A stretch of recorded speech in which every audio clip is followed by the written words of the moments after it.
live. Yeah, all that shit's turned off. I think we're live.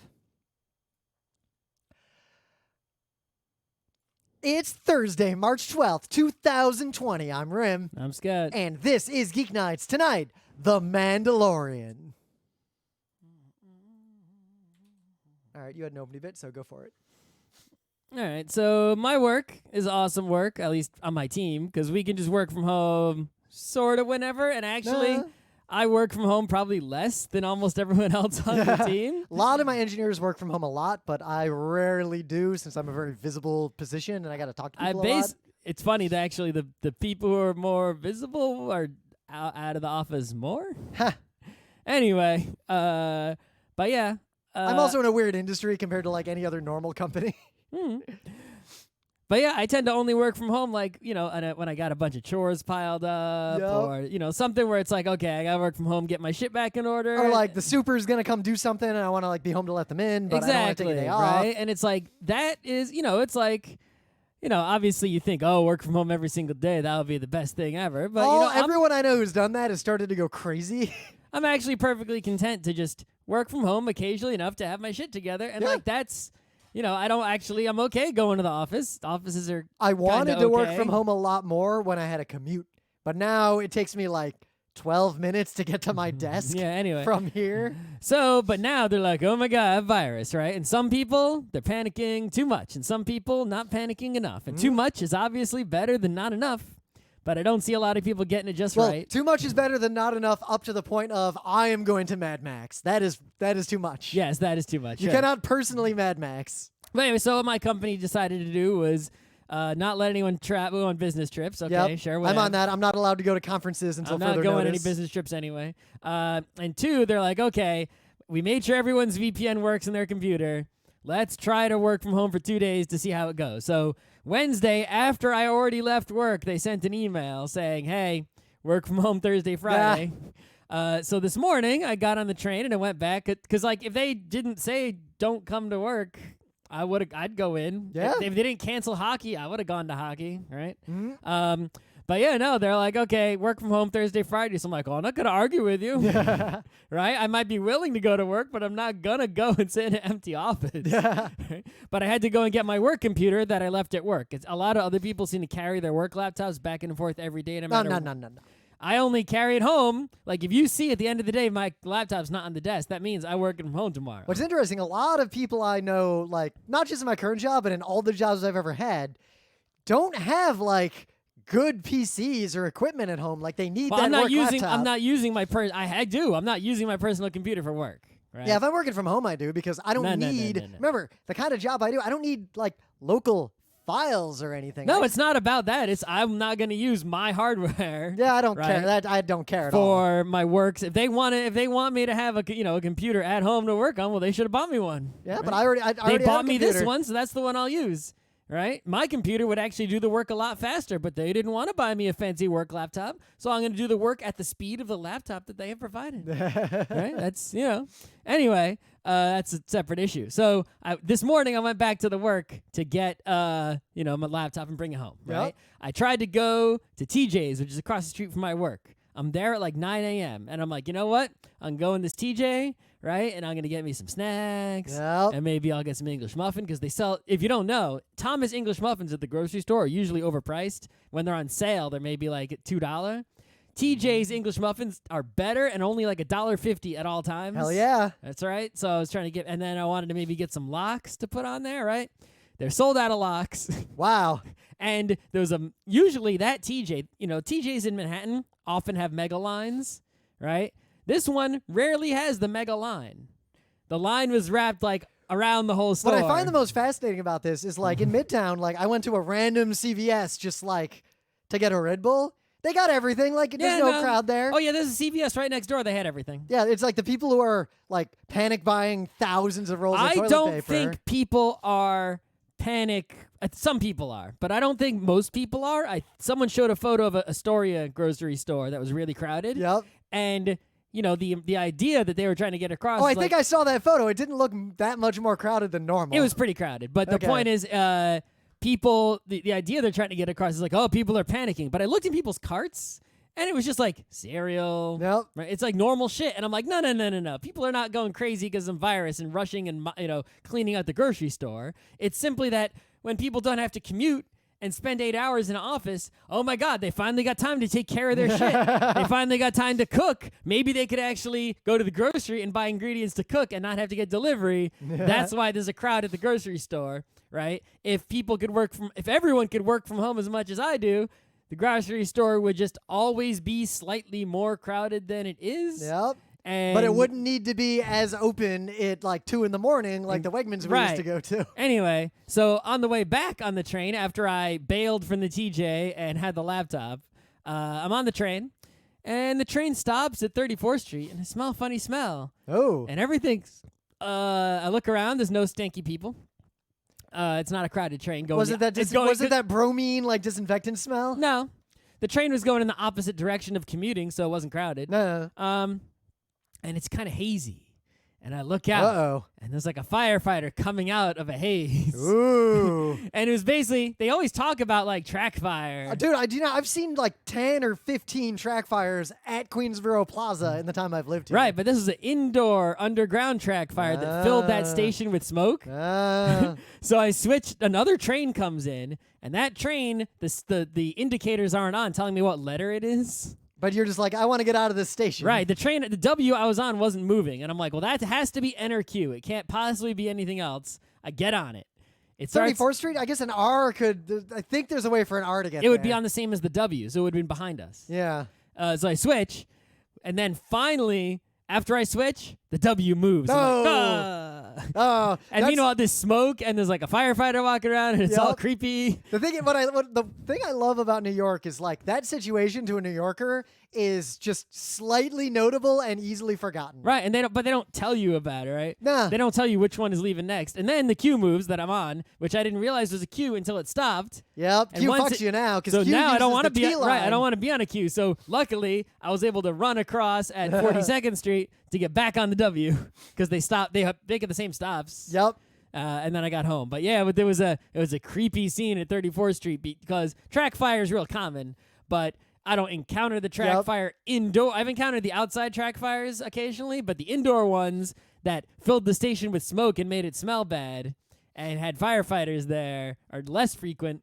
And we were stuck in that station with the fire for a little while. Yep. So it was slightly more notable than usual. I mean, like I've said before, the creepiest thing that's ever happened to me on the subway, other than the first time I saw a garbage train before I knew those were a thing, because it's what you think garbage train? Wait till you see track geometry train. Oh my God, that thing! Because it's not like it's scary. It's not like it's made out of a skeleton it might or blind anything. you. It's more that if you've been in the city enough, like you just have this sense of you hear a subway noise and you look to your right and a subway train comes in. And then one time you hear the subway noise, you look to your right and something fucking else is there. Yep. Doesn't matter if it's scary. It's just your brain like almost already shows you a subway and then you get there and the brain's like, wait, this doesn't map. The fuck is that? Yep. And it takes your brain a while to figure it out. It's the X train. Yeah.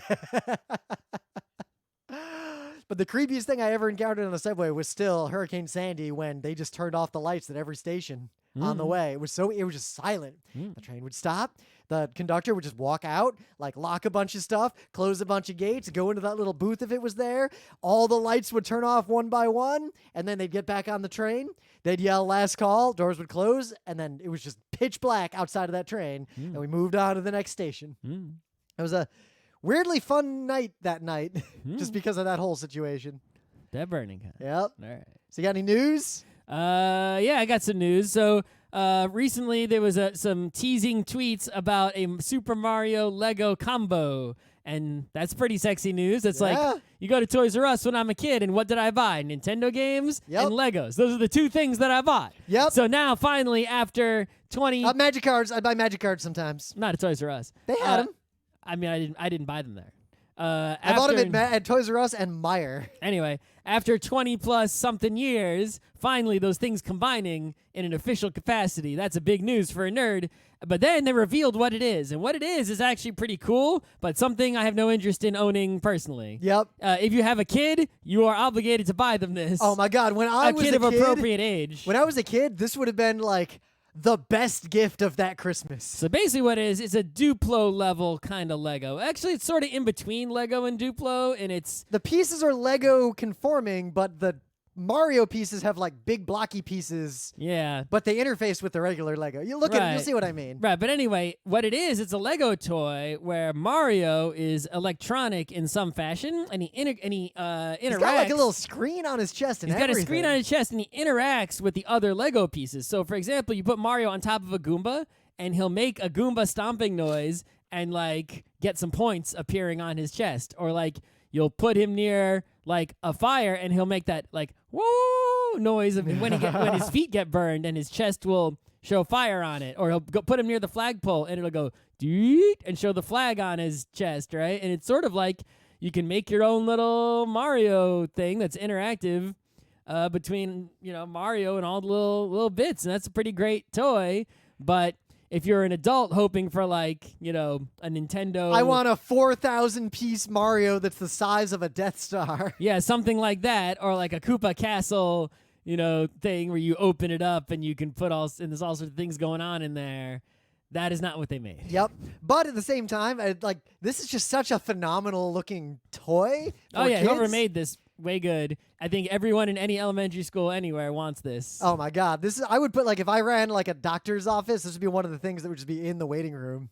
I think there's certain rules about what kind of toys are okay for, there's a choking hazard, so you can't put it in a doctor's Yeah, it waiting depends room. on what level, I guess. And also sanitation. I mean, there's a things. reason why every That's dentist... why every doctor and dentist has that toy where you wires push the things across the and wires. the pieces of wood with the blocks that you move along the wires. Yes, that's that toy. If you search for doctor's office toy on Google Images, you will see the toy. Yep. The orange wire was the best wire. Okay. That was the really long one. That kind Obviously, of the went around top. longest, highest, most complicated one was the best That was the one. orange one, IIRC. Obviously.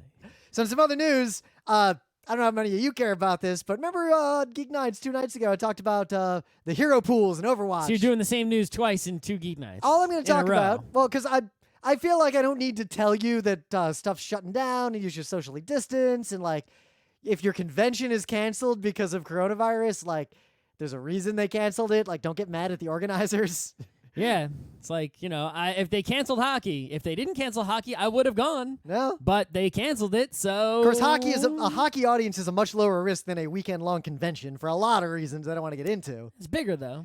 But shorter duration? Shorter duration, less interaction, fewer hotel stays. But still, one person, like the wave, one person coughs on the person to the left, who coughs on the person to the left, who coughs on the person, and it makes a circle. And then that could happen in one period. But they just did the rotation, and the next 4 heroes they pulled out, this will mean nothing to Scott, but they pulled out basically the 4 most important heroes just to see what the fuck happens. So the 4 most used ones. Reinhardt, the big guy with the shield. The guy that everyone uses to make a big ass shield. So they're banning the 4 best people. Yeah, well, not the 4 best people, but 4 of the 4 most most common used people. ones? The other thing is that 2 of them are healers.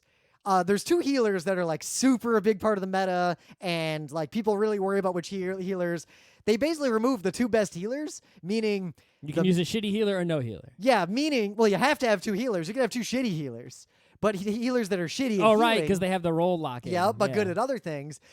This shows the power of this feature, the fact that the meta is so radically different now, and just by saying you can't use these 2 healers, now which damage guy do you play is way different. This gave me an idea, right, of a way to possibly evolve this idea to make it even better. Yeah. Because obviously, if you have a bunch of choices in any game, an asymmetric game, and those choices are not all on the Pareto frontier. Yep. Right. If you there's no reason to ever use something outside the Pareto frontier unless you're dunking on someone who's worse. Right, than but I'm you. saying if you ban options that are not on the frontier, you're changing nothing, basically, right? It's only interesting to ban options on the frontier because it's the only thing that will change what people play. So if I were them for a because you're while, moving the frontier, right? Tune it. Instead of picking who to ban, it'll just ban whatever heroes are used the most or are the most effective. I'm saying go even further than that. Yeah? Every hour, right? Ooh. Figure out which hero of each category was most used, No. right? And ban that one. Yeah. Right? And that way, it's obviously every single hero will be unbanned the next hour. So it's okay, this guy's OP. he'll be available every other hour. Oh, this gives you Right? gave me an even better idea based on your better idea. Smash tournament, right? Big weekend-long, full-format Smash tournament. But the way it works is if you win a round with a hero, with a character. That's what Hearthstone did. Yeah, you can never use that character again for the rest of the tournament. Hearthstone did that. Hearthstone did. You bring X decks and you have to get a win with each one. And they also did. You can play your decks as much as you want, but as soon as one of your decks loses, that one is dead, and you have to play the remaining. But ones. I want to see I win round 1 with Bowser. I cannot pick Bowser again for the rest of the tournament. Fuck you. What if during a single? then you pick how about heroes you this? suck at How early about round? this? How about this? Ready? In a single match of Overwatch. So Ooh. you join a match of Overwatch. Pick whoever the fuck you want. Right? So who'd you say was that's really strong healer? Well, let's say we're doing healers. Moira. I'd be Moira. Okay, so you're Moira, the best healer, right? Yep. You start playing. You're dead. You're still stuck in the healer role. But I can't be Moira ever again. Moira is dead. You cannot pick Moira again this match. You have to pick a different healer. So Even better, if you die and now you can't be any healer, fuck you. Well, I think if you die, Or I it think resets. I think it would reset. Yeah. Well, but that's because that's what Root does with the birds. If you decline, you go into turmoil 4 times and all your leaders are dead, they all respawn. or you could have you could either reset. You could just be like, you're fucked, or you could be like, here there's some base healer who's just this replacement player, and if It looks like Barney from Half-Life, and it's just exactly poop, you've died with all of the real characters. You're now stuck on the Gennaro healer guy. No matter what role you're in, you just turn into Dan Hibiki. Yes, exactly. Right. So the only problem with this, I think it has a little bit of snowballiness. Oh, it definitely does. But if you sort of mix it up, right? So you kill the other team's healer, but they kill your tank, and you can it might not be a complete snowball for one side because you have teams. Yep. It just might be snowball per player if it's depending. Well, you know what that's like in Counter-Strike, good old gun game. But the point is, with that mode, right, you could then combine it with that sort of ban, right? So you could be like, okay, which healer was chosen first, right, in all these games? And then you ban that one, and then you have the reset. So it's okay, we've banned the healer that keeps getting chosen first, and we'll reset you. So you have to cycle through all of them. So you can't be good at a character. You have to be good at a whole class if you want to play Overwatch. Which is actually, that's kind of the direction Overwatch is pushing in terms of you can play whatever you want. Right, but it's you don't have to be good at tank and healing and sniping. But you have to pick one and be able to play any character of that role. And remember, way back, the other change they made that was brilliant that I talked about a while ago, they rank you separately for each type now. So I have a rank in tank that's way higher than my rank in DPS for obvious reasons. I'm 38. Right. Now here's another thing you could do, right? Which might not make players want to play is the problem. Nah. But instead of banning the one that's chosen the most, we ban you from choosing the one you choose the most. So you are even let's say you are a big Dan Hibiki guy. Yep. It's you can't play Dan. Too bad. You're too good with Dan. Yep. You can play the top meta guy, sure, but that you have no practice with. But basically, is you get too good with a character, we force you off that character and onto another one. But what I like too is all these types of things, like what Overwatch is doing, and even the crazy stuff we suggested now, they do a game design thing that I kind of like, where instead of trying to balance your entire game forever, just mix up a bunch of stuff. And then the game becomes who figures out the new meta first. That's the thing is a meta, no matter how always takes time to form. But it so will if you form. change the game frequently enough, it cannot. You can prevent it from forming. Yep. Right. No one can evolve to adapt to an environment if the environment changes more faster than the rate of evolution. Yep. And if a degenerate strategy appears, think back to sports, fucking awesome. I want to watch the Overwatch League match where the disaster meta that appears from the hero bans ends up making a weird degenerate nonsense situation, because that is the anomalous thing that I love to see in a sports match. Crazy shit happening. All right. But anyway, things of the day. What do you got? I discovered this very short animated film recently thanks to reading a lot of internet. This is from 1963. I get the feeling this is one of those short animations that would play before a movie. Yeah. I'm not sure when it was exactly shown, but it was written, directed, and voiced by Mel Brooks, but there's other people involved. You can check the credits, but it's mostly a Mel Brooks joint. It's called The Critic. Has nothing to do with the other animated critic. I almost want to read out loud this description of it from the... Yeah, you can read it yourself, but it's only It's less than 10 minutes long. It's super short, right? 3 minutes long. 3 Just watch minutes it. long. So this will be a very entertaining 3 minutes for anyone who has never heard of this or seen it before, like me, where I've seen pretty much everything Mel Brooks has ever created several times over, yet I hadn't seen this. So that's got to be Thing of the Day worthy. Yep. I'm not going to say anything about it. Just watch it. In fact, I would say watch it before you even read the YouTube description. You got 3 minutes, right? You're wasting your time. 3 minutes what are you doing 24 seconds. I'm just saying, what are you doing with your time? Listening to Geek Nights? No, I think you can change that up a little bit. So we've never made this a Thing of the Day. It's been around for a while, like in various forms, but it's relevant to our main bit. This is just a YouTube video that is like 16, 17 minutes long, and is a collection of bloopers, failures, and I feel like I've seen this before. I think I've seen parts of this before from like specials. Like I think I saw this in a documentary or parts of it, but it's from Star Wars: A New Hope. But some of it isn't even mistakes so much as it's the video that they were filming, but with the audio from the soundstage or the set that includes like some production assistant, or even in some cases the director or an assistant director yelling at stormtroopers like, walk faster, faster, faster, right, slow well, down. I mean, the entire movie was dubbed over. Yeah, pretty like, much. Almost every scene in Star Wars: A New Hope has ADR. Yes, for a reason, because cameras are...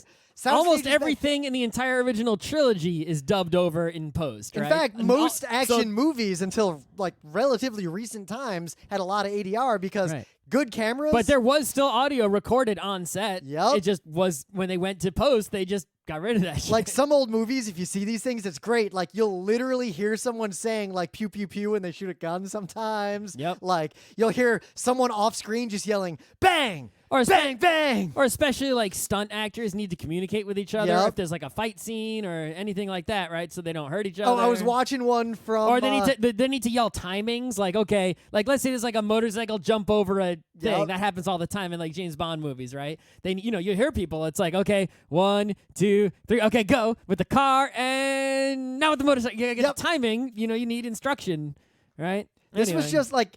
Because they're all collected and then together, in post, all you hear is boom, right? Some special effects or some shit.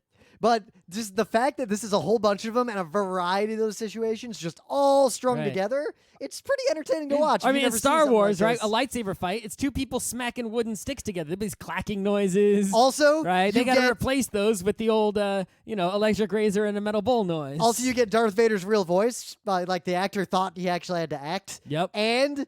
you get a lot of outtakes of him choking people out. Yeah, 100%. Everyone knows this, but 100% of Darth Vader is dubbed over by James Earl Jones. Yep. But the actor who actually played Darth, whose name I know, but cannot currently bring to mind. And I want to say, but it's a name I know. Yeah, I know the name. I just can't say it right now. But there's a lot. Because my brain is not good. There's that one scene where he chokes out a rebellion soldier. It's a giant dude. He died actually not too long ago. Yeah. They keep having to do retakes of him choking out this dude, and it's actually really funny. I gotta look it up because it's driving me nuts that I can't remember his name. Yep. David Prowse. Yep. That's the guy. He's if you ever seen him outside the Darth Vader costume, he's enormous. Yeah. In the meta moment, the GeekNights Book Club book, The Tale of Genji. I am Genji and along. Hanzo has not shown up yet. Nope. Other things going on. Obviously, not any conventions until PAX West, which has not yet been announced as canceled. Yep, but we'll see how things go with the coronavirus. Also, we get a lot more free time with no hockey even to go to. Yep. As things in New York slowly shut down, I think what we're going to do is you're going to see a lot of live streams. I got nothing to do except make content. And I guess Zelda Randomizer has gone up to the top of the list of things now. I think this weekend I'm going to set up a Final Fantasy IV Free Enterprise infrastructure. Right. I'm going to set it up. So if anyone is interested in trying out the Final Fantasy IV Randomizer, I will be very patient with you because I need some people to play it this way. If you want to play Zelda 3 randomized in some way, come to the Geeknights official, semi-official Discord. I'll dig up a link to it. Yeah, we got Discord. You go to Twitter. We got YouTube stream. Two different YouTube channels that you should go to. We got his Instagram. I don't remember to use enough. Yep. But it's there. It's I shut alive, down. I shut down promise. the Rimblers. The Rimbler's gone. Oh, the Rimbler. Okay. I also shut down. I forgot I had a Tumblr whose sole purpose was to. I think I actually have access to the GeekNights YouTube channel that we don't use. Oh. Anyway, we have a lot of. GeekNights is now on Spotify if you want to listen to it there instead. Yep. We got everything. We got stuff going on. I didn't delete the Facebook page. And if you end up getting stuck at home with I not probably a lot to should. do, we're going to be playing a lot of video games and hanging out online. Now it's nerd time now. Everyone's stuck inside. It's nerd season. I'm dusting off the VR. The more. only thing that can stop me is bike season, which is coming. Yep. So that's good. Yeah, the thing is, because once it's warm, the one thing coronavirus does not stop for me is running. I will bike regardless of any virus. I'm not gonna get a virus while biking. In fact, running is gonna be great because if like all the places I run don't have people, I don't have to deal with crowds of people blocking me and messing up my times. Less cars. Yeah. More bikes. So otherwise, yeah, stay tuned. We got the next possible convention for us at this point is probably going to be PAX West. And none of us have the virus yet, so we can still podcast. Yep. And even if Rims was something like, oh, I got the virus, well, I probably got it too. Yep. And if somehow he does and I don't, we can just podcast over the internet or whatever. Yep. The only reason we don't podcast over the internet is because it's kind of a pain in the ass, but we can. We can, yeah. I'd have to. In fact, it's actually easier now that I got the new rig. Yeah. We could go to that if we had to. Yep. I don't think we'll have to for the foreseeable future. I do not either. Especially, well, anyway. So, The Mandalorian. So, if you don't know what the deal is, right? So, Disney bought the Star Wars. They made a bunch of movies. They made TV show. Right, and they brought out their Disney Plus streaming network, and they want to compete with the Netflix and the everyone else. The Hulu. Well, I guess they own Hulu also. I don't know why they just don't. I thought they would just merge Hulu into Disney Plus, but I guess they want to keep all the Disney branded content in the Disney Plus. You know what we watched and all last the other night? things they technically own, but aren't Disney branded on the Hulu side. Anyway, So last night we pulled up Disney Plus and I saw a movie that struck. You know, sometimes you see something and suddenly your brain remembers something from your childhood that you the literally poster forgotten. looks familiar. The name rings no bells. So there's this Disney Plus movie called Perry, uh-huh. and it's basically a nature documentary with a narrative about this squirrel. Mm-hmm. And I saw it when we were just scrolling through Disney Plus, and I was like, something stirring powerful in my soul. And we watched it. Not only do I remember this, I am like 90% sure we had it on a VHS tape. I definitely didn't have it on a VHS tape. I can't tell you whether I remember it or not because the poster is like, that's a movie poster I've seen. Yep. But that name and that squirrel, I do not remember. If I think about, I know the only thing that I can think of is like Ricky Tikki, whatever. Ricky Tikki Tavi. Was that a squirrel though? No, that was a mongoose. That was a mongoose. Scott, But Ricky Tikki Tavi is not uncommon knowledge. no, it's not. But I'm saying like that I remember, and Yep. that's what the squirrel brings to mind. Oh. Right? No, I definitely But I remember saw that this. I didn't remember that whether Ricky Tikki was a mongoose or a weasel or something, But Also, I knew Ricky- it wasn't a squirrel. Yeah, Ricky Tikki Tavi was animated. Yes, I know that. Yep. And there was a snake. And the funny, when I was a little kid, I saw Ricky Tikki Tavi, and then I didn't know what it was, and there wasn't an internet to look it up. And it took me a long time to find out what, like that there was a book and all that. For some reason, because I kept asking adults, my and memory, none of them knew. My memory of Ricky Tikki, I think there was a book. Yes, there was a book. Yes. I think my memory of it is seeing it in the public library in like the meeting room on a projector. But my memory of seeing it there includes a memory of having seen it previously. Like Yep. I remember seeing it in the library, and I remember remembering having already seen it. But I don't remember where I had already seen it. That must have been from an even younger age when I had no memory. I saw the Chuck Jones cartoon on TV, and then I remember, like, I asked my parents, like, what it was, and they didn't know, and, like, my teacher didn't, like, no one knew what it was, and TV Guy didn't say anything other than Chuck Jones, Ricky Tikki Tavi, Okay. and I didn't have anywhere to look it up. Okay. Anyway. So that's So, yeah. that. Anyway, So- Disney Plus, right. So Disney Plus wants people to sign up. So, of course, they bring their best, hottest property, the Star Wars, and they make a TV show. Yep. And it's 8 episodes. I thought it was more. I was It's wrong. short. It's Today to the I found point. out it was 8. I watched 4 episodes at the time when there were only 4 episodes out. Yep. I didn't watch any more than that. Rim watched the whole thing. And I loved it, and I eagerly await the sequel. And that was enough. And then they came out with more, and I didn't watch them. And that was that.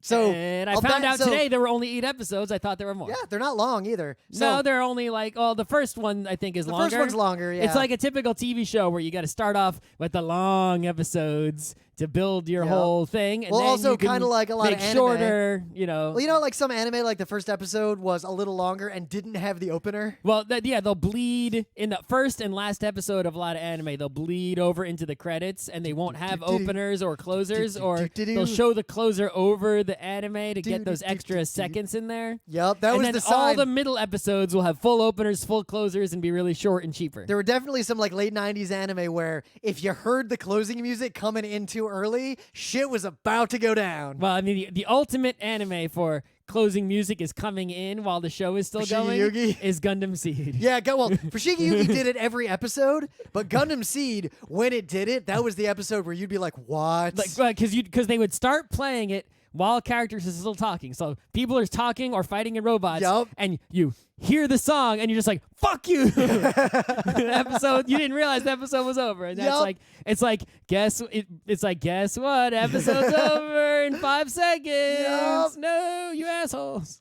So now let's back up a little bit to we were young and we saw Star Wars. Yeah. And in the background of a bunch of scenes, there was this character that people would say, oh, that's Boba Fett. Yep. They didn't tell you shit about Boba Fett was a better toy than a character Here's in the what movie. here's what I knew about Boba Fett. That's Boba Fett, the Mandalorian. Well, I mean, yeah, it's like that's Boba Fett. It's a dude in armor with a jetpack. What's a Boba Fett? Is that his name or his race? I don't know. I don't Definitely has know. a jetpack. What's a Mandalorian? That is never explained. It's a bounty hunting dude with guns and a jetpack and a grappling hook, and he wants to working with the Empire, but not necessarily with the Empire. No, he's obviously some mercenary, and he wants to just make money. And dangerous enough to where even Darth Vader will not give this dude shit. But for some reason, even after capturing Han and bringing Han to Jabba and getting paid, hung out with Jabba anyway instead of leaving to find new work. Yeah. I always thought that was strange. Well, because we didn't But know what then his deal was. died like a chump. Yeah. And then, so it's like I actually didn't pay that much attention. I knew Boba Fett, right? But I didn't pay that much attention to Boba Fett when I was a kid. But later on, like high school, college, Star Wars nerds were always like, Boba Fett, Boba Fett, Yep. Boba Fett, Boba Fett. And I'm Even like, Family Guy would make jokes about this. Like, I never bet the Fett. right. And it's like, you mean that guy who was in the movie for 2 seconds? I'm like, people cared a lot about this character. Which is the thing. Like, that was. that I did not care very much about. And usually I'm all about caring about the small side character who doesn't get enough screen Yep. time. Well, like in Gasaraki, I'm all about the President of the United States. Right, and it's like, I'm okay on Boba Fett. Boba Fett's cool, but I'm not a huge Boba Fett. It was partly, I think, that when I looked at the costumes, like, Boba Fett really stood out, and I really liked that If you want to talk about cool side character, I'm a Vix Wedge side character. Oh, yeah, Vixen Wedge. Give me those X-Wings. Right? I'm Anyway. also a very, like, early Venture Brothers, like 21 and 24, like, two henchmen. Who But are very, anyway. I like the Rosencrantz and Guildenstern side characters. All right. Obviously, the Fat Man was mad popular, though. So making any sort of new thing for the mass audience based on Mandalorians, bounty hunters, Boba Fett's, Yep. etc., is going to be a good sell and is an easy thing to do as a side story. And it's fertile ground That because doesn't, it doesn't conflict with anything in the main movies. you have right? not, and also you have not established in the cinematic universe a significant canon that you have to deal with. Yep. And Uh, you've and- got and if and you- you've got an overabundance of now non-canon that was formerly canon to completely poach from. Yep. Because mad nerds were all over that shit. Yup. So take Right. all that. I don't even think was the word Mandalorian even said in a Star Wars movie. It's hard to see. This is the problem. It with, might have been in the prequel trilogy. I feel like it was said because I knew the word, but I don't know but when. I knew the word from nerds on the internet. Yeah. I don't think I knew the. Someone out there who's watched the prequel series, because it definitely wasn't said in episodes 4, 5, 6. Well, this is the thing If it where was said in episodes 1, 2, or 3, nerds, let us know. you know what it's like. It's like when I first got into anime and I was in elementary school and like. I couldn't find out about anime. Like, I'd see some anime, but, like, there was no way to find out more about Yeah, it. you Googled it, you wouldn't find too much There info. wasn't Google. No, there wasn't. And then it was the nerd in my middle school who knew a lot about anime because he'd lived in Japan for a long time. And he would just, like, tell me things about anime that I liked. Like, he told me shit about Tenchi Muyo, and I was just like, what the fuck? I'll always How remember. do you know this? I'll always remember 4th grade. There was a Japanese exchange student, right? And we were doing something where like we drew pictures of what we wanted for holiday gifts or something on the Yep. wall, and he drew a Super Nintendo. Ooh. And everyone else was like, What the fuck? There ain't no such thing as Super Nintendo, kid. Super Nintendo. It's like you're making shit up. And then that Japanese kid was definitely not making shit up. All right? He knew what was up. Right? Yep. Anyway. So Boba Fett has this like cultural cachet, but also the new Star Wars movies, I'm not saying good or bad or anything, but some people really like them, some people really hate them, some people don't care. I like them, I just don't like them as much as the original trilogy. I'm pretty much in that same boat. I don't hate them as much as the prequel trilogy. But they're set, like 20, 30 years after the trilogy that everyone knows and loves. Yeah, but the point is, like, I could watch original trilogy and I'll just be captured in it like a net. Oh, my God. Prequel trilogy, I'll try to turn it off. Yep. Right? The new trilogy, it's I'll like... watch it. I would watch it again, but I could not be trapped by it. I could turn it off if I wanted But to this day, like if you put up, if I see those twin suns rising, fuck, I'm stuck here now until this movie ends. There's no way out. That's right. So luckily, that's hopefully the end of the movie. But the new movies the have a lot of stuff that's from a future of the Star Wars universe. But The Mandalorian is basically set right like a couple years after Episode 6. Yep. So, like, instead of having, like, oh, the stormtroopers, it's like, oh, there's the general who's, like, leading a band of ex-stormtroopers on this bullshit planet hiding from the New Republic. Like, it's set in the same universe that I have the maximum nostalgia for the accoutrements of. And I think they realize there's a terrible power there, coupled with, it's not spoilers at this point, the whole thing is he's protecting the child, which is basically a baby Yoda. Right, so that's the thing, is they went in... If you were surprised by that, I really want to know how you avoided knowing that. Yeah. They go in already, the show is like announcing that it's fan service the show, because it's Boba Fett the show. Yeah, even though it's not the Fett man Which, in you there. know what? For Star Wars, if it's set in, like, the direct... And then some genius is like, what fan service thing could we come up with to make people who don't care about a Boba Fett man, right, want to watch this show? And the answer is turn this into Lone Wolf and Cub. Like, I don't think they've told us exactly which genius came up with a Baby Yoda idea, but that's basically like whoever was like in a writer's room and was like, Baby Yoda. And they're just like, here's a briefcase full of money. You win. Yep. Genius. Like... The extent, it's like, at you know, PAX personally, East, like, it doesn't excite me personally that much. Like, it's all right, it's cute, I like it. It's well, good. I like it but, because like, the baby is amoral and dangerous. Right, but the point is that Baby idea, might not be a good guy. That idea is obvious gold mine. Yep. Right, in terms of, obviously that will be the greatest hit in the universe. Boba Fett, someone who never says a word, and the entire universe just agrees as a badass despite not having any proof of this. It's like a music producer hears a song. They might not like that song. They might not play that song in their car more than a few times, but it's like they know that's going platinum. Yep. That right here's a contract, Mr. Rockstar. So we were at PAX East a little while ago. And at PAX East, there's Acquisitions Incorporated, where the Penny Arcade people play Dungeons and Dragons with celebrity guests, and it's fun. And I was there, like, helping, like, manage the audience. They basically made the entire plot was basically the Mandalorian with a baby, something else, baby Mike's character. Okay, Mike's character turned into a baby, and the rest of the characters had to like Mandalorian that baby. So Yoshi's Island, kinda. So. The Mandalorian, if I actually had to describe it like on a high level before we get into like some details and review, it gives me a lot of the feels that moments from the original Star Wars give me.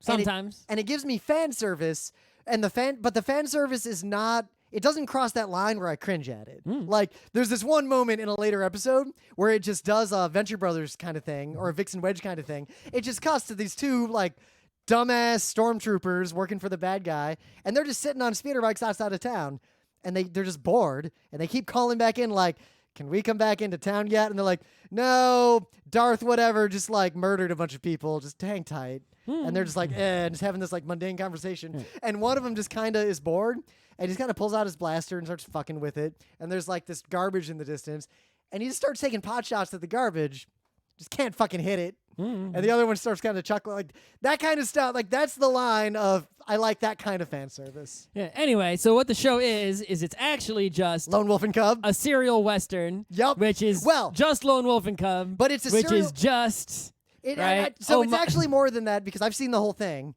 Every episode is take the Lone Wolf and Cub like basic, like, we have a lone wolf and cub situation, and then make that episode an homage to a different genre or milieu of cinema. Like, one episode is a full-on Western. One of them is a full-on heist movie. Like, every one of them is a very different genre, and the only thing that ties them together is the lone wolf and cub. One of them is very Kurosawa as opposed to, like, traditional American Western. I know you didn't like the Kurosawa one. Well, I mean, it's basically, right, so... when you go see a Star Wars movie, right, you're seeing, right, everything is like very grandiose, right, and large and like loud. You watch, like on Endor, there's like 1,000 ATSTs, like whatever, they're just everywhere. Right, but I'm just saying, like, lousy with ATSTs. Not just the content of what is happening story-wise being grand, but the production of it, right, the way it's shot. Right, the kind of like wide, terrain shots they have. Right, even the stakes, like we're fighting here to save an entire planet. Right, the loud score. Right, it's like trumpets, like Star Wars. Right, it's like they're it's like ta-da! Here comes the king. Star Wars is walking through. Right, whereas this is sort of like it's like okay. The beginning couple episodes sort of have a lot of that going on, even though you're telling this smaller story about a few characters. Well, because it's not environmental storytelling, but it's more the like... same way that Cowboy Bebop tells a story about just a few characters who are in this bigger world where other stuff is bigger than them. Well, like, it doesn't tell you what the deal is with this, like, former Imperial guy. Nope. But you can imply a lot about the universe that's interesting without ruining it by being too specific. Right. But the point is... in those beginning episodes, even though you're still focusing on the small set of characters and the smaller situation, right? You're still setting those early episodes aren't doing the serial thing yet. They're sort of the first two episodes are really sort of setting up the that Mandalorian baby situation that is going to be carried through the other episodes. Right? And they do it pretty well, like pretty succinctly. So those early episodes, I was actually kind of way into it, right?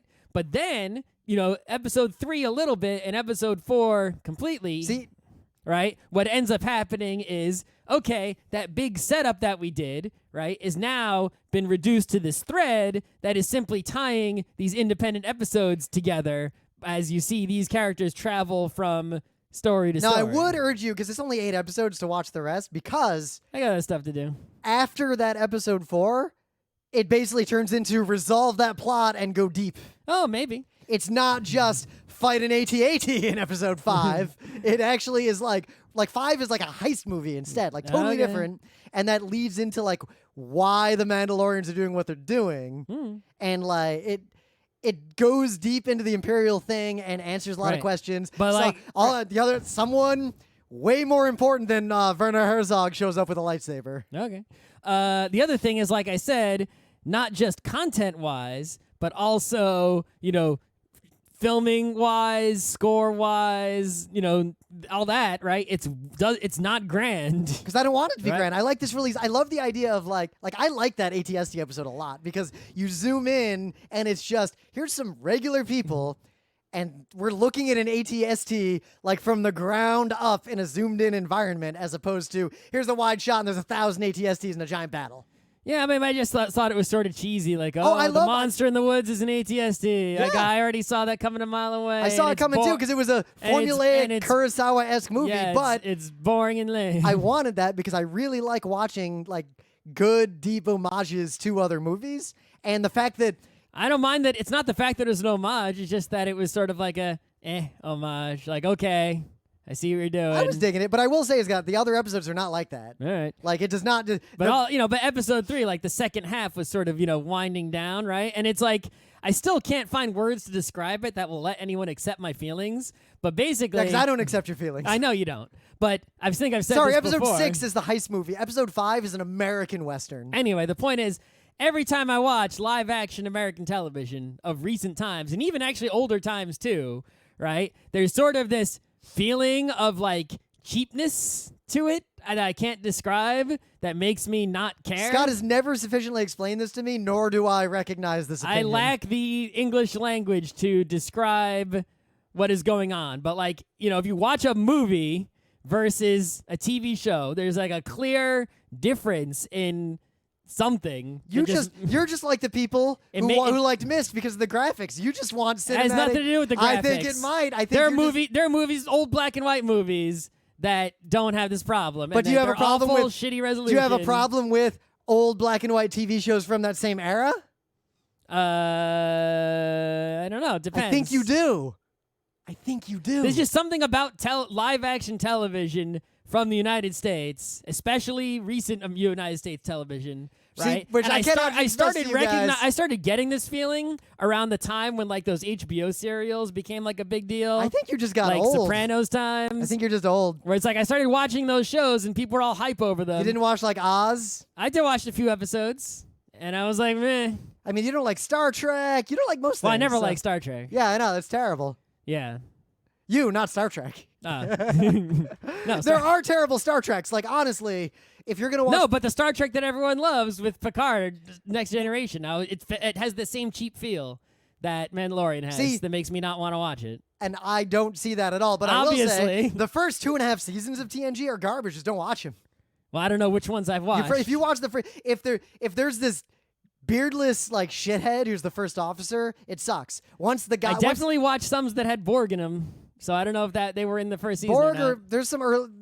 There are not great Borg episodes, and there are later great Borg episodes. The point is, Mandalorian, right, started getting, after the first 2 episodes, which didn't really have it, 3rd, 4th episode when I stopped watching, started bringing in that feeling I get when I watch live-action U.S. television that I don't like, and that made me not want to watch anymore. I think you're just a weird curmudgeon because I don't see it, but there is a problem with the show that started in the episode you didn't like, and then it doesn't happen for a while, but it does happen 2 more times in the show. And what it is circular dialogue.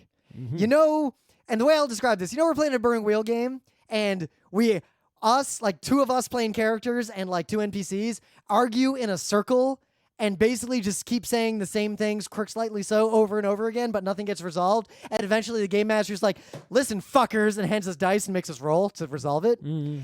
The dialogue moves in a circle with characters basically just debating the same point repeatedly without moving anything forward multiple times before resolving it. And that happens in the episode that you didn't like, where basically there's a bunch of characters talking, and the camera basically just goes from face to face to face to face. Oh, yeah, those are the worst. Those are like the most TV scenes. Those can be great, except when they go to a face that basically just says the same fucking thing again and the dialogue serves no actual purpose. Like, it's almost like they're just padding out the scene. The game master, meaning the director or the editor or someone, should have just been like, let's just have the duel of wits, guys. Like, come on. It also gives me... And then in the last episode, there's like the second to last episode, there's like a big, like really important scene.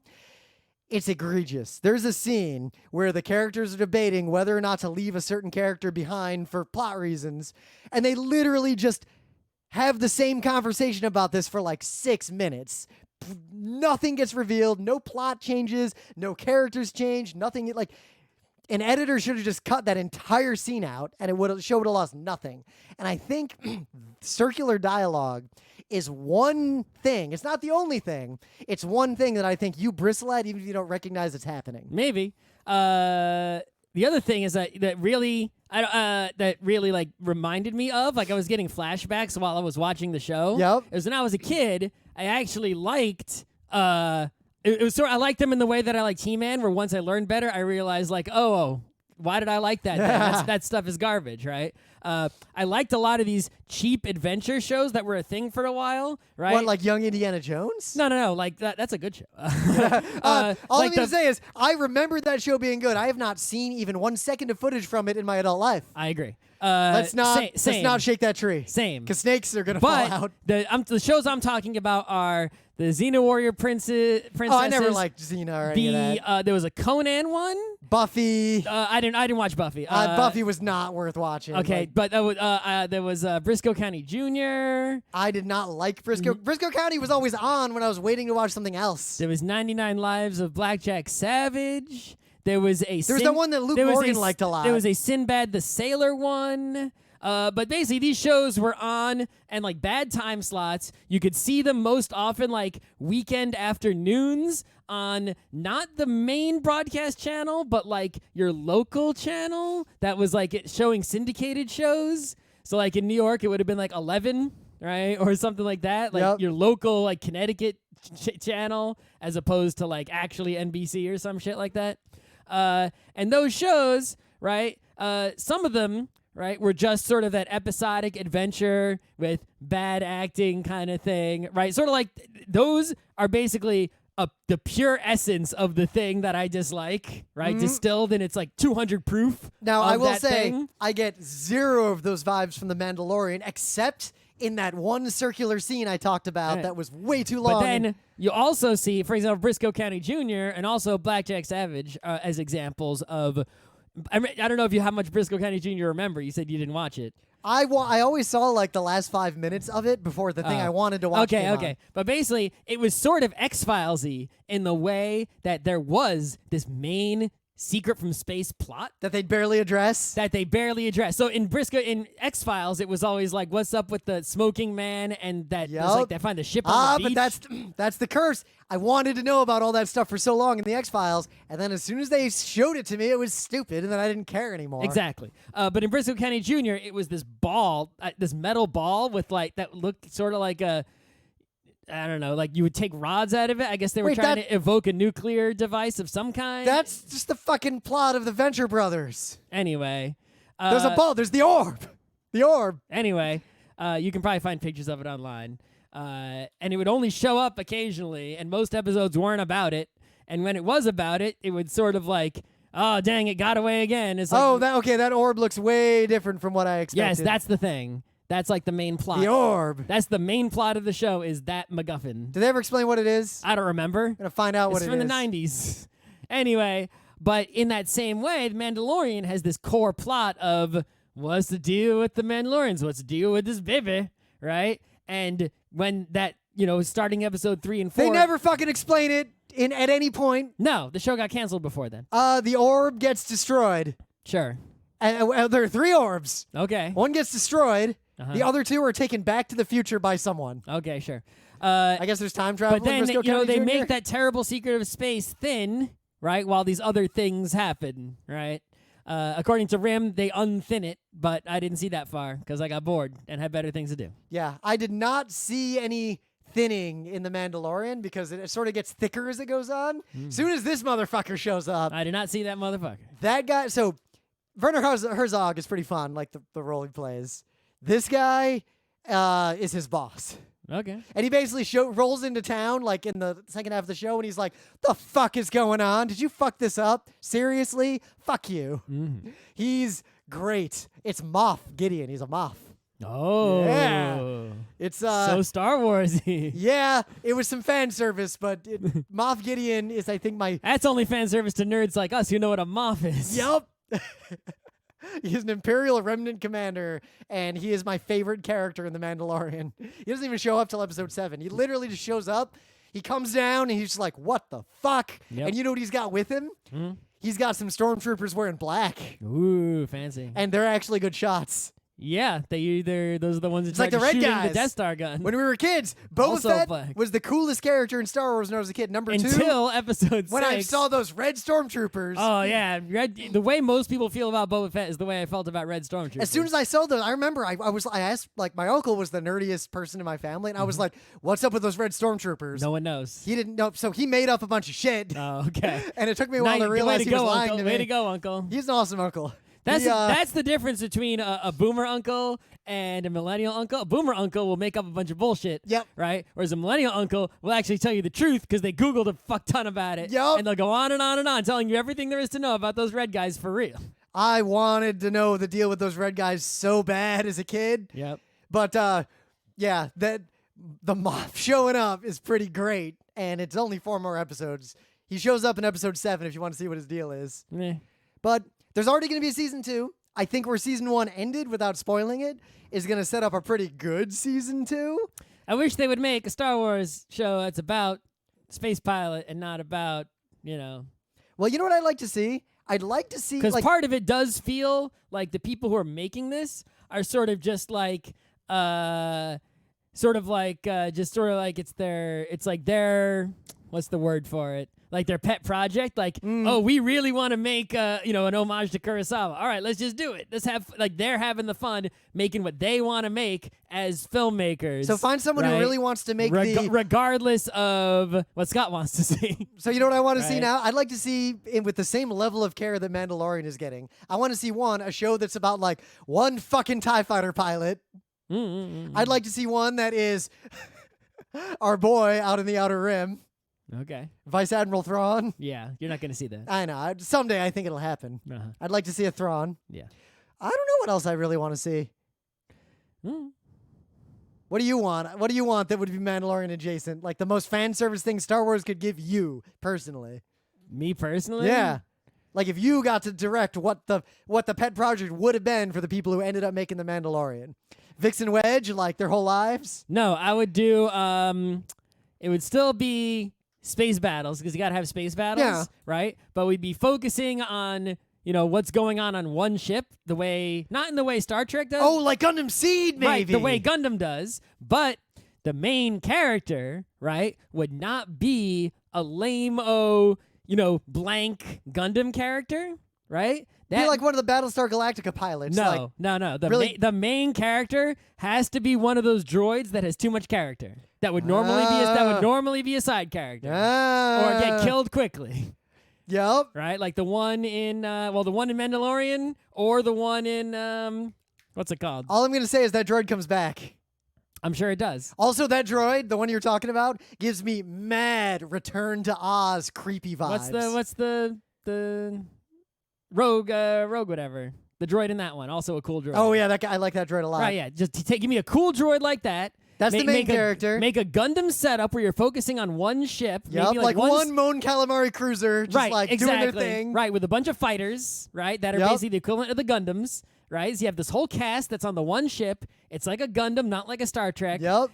But the main character has to be an awesome, hilarious character with a lot, right? Yep. Like a droid, and not some lame-o white person. You need 3 parts. You need the ensemble cast of people to do the cuts to the faces when there's a space battle. Correct. You need the character you described, who's the real main character, to like pull everything together. You need the evil Empire character in a mask. Yep. And then you need the irresponsible... Who's probably a Jedi. Everyone... You need new types are Jedis, obviously. Of course. Yes. But then in the background of the ship, you need the irresponsible Captain Tyler / you're under arrest / Pat Labor cast of idiots and side characters who are just always in the background capering and fucking things up and getting drunk and causing trouble. Yep. And then they need to be on a slow journey from point A to point B like they are in a Gundam or Macross or whatever. Where like, okay, we're leaving this planet and we have, the problem is they have warp drive in Star Wars that fucks that all up. Yeah. The other thing you could do in Star Wars that would totally work, but actually I don't want it because like I don't need more of it, is to do a Galaxy Express where there's some sort of, you're focusing on like, couple mysterious people making a long journey, and they basically go in hyperspace and then land on Star Wars planets and have moral quandaries. Ooh, right? Land on Tatooine right when it's about to have its like workers' revolution. They land on somewhere with a moral quandary, and at the end of the episode, they get back onto the space train. So here's the question. And it warps them to the next place. Are these 2 characters starting in the part of Star Wars we know and going out to the Outer Rim for something? It doesn't even matter. Just give me moral quandaries. Are they out in the Outer Rim trying to come in to like meet Yoda, not knowing that Yoda's dead and everything's been destroyed? Doesn't matter. Spoilers, Yoda dies, guys. Oh, no. Yeah. Also, spoilers, if you haven't seen The Mandalorian, that's not literally Yoda. It's just the race that Yoda is. Yep. Like, obviously, because it takes place after Episode 6. Yeah. The other thing I really like about it, and it comes out a lot more in the second half of the show, so you didn't see much of it yet, the baby is really powerful. Obvious. I saw that. It's obvious. And really dangerous, and not necessarily actually good. Like, it might not be okay. It was just born. What does it know? Yeah, but it might not be okay for this baby to go where it's supposed to go in the end. Well, you don't know anything, right? You don't Season 1 tells you a lot more. We don't know anything about Yoda's race. We don't know anything about, right? We just know, all right, it's a baby of Yoda's race. Yep. And it's mad strong with the Force, and Does it even have parents? What does it think? What is it? Does it it must have ideas. It's like, I don't, Yeah, the end of season 1 actually kind of explains what it can't really communicate in a way that the audience can understand. Yep. I think the baby will be real interesting in season 2. Mm. And I will watch season 2 when it comes out. I like but the show a lot. if they follow the lone wolf and cub trend, right? You think lone wolf and cub is this dude. I've read most of it, right? Yeah.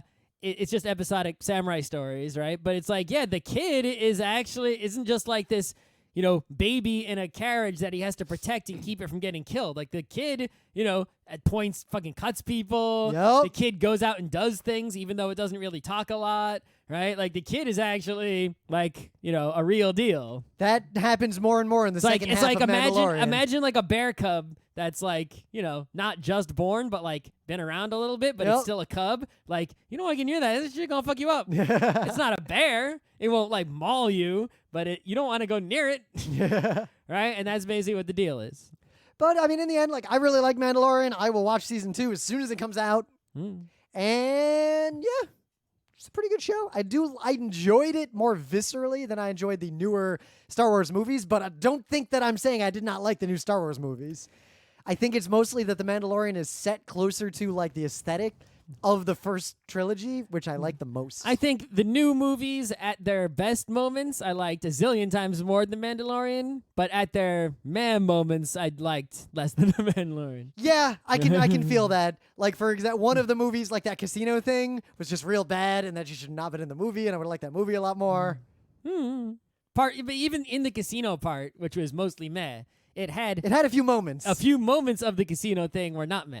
Yeah. But 90% of the casino part was meh. Yep, but there were some non-meh moments. I will give you that. But yeah, Mandalorian better than Casino, not as good as Space Battle where they crash one ship into another ship. Yeah, yeah. But you know what that's like? It's like, we're doing a podcast. The audio, it's the difference between the root mean square volume and the peak volume. Yep. The new movies have really good peaks, but also a lot of really like low volume sections.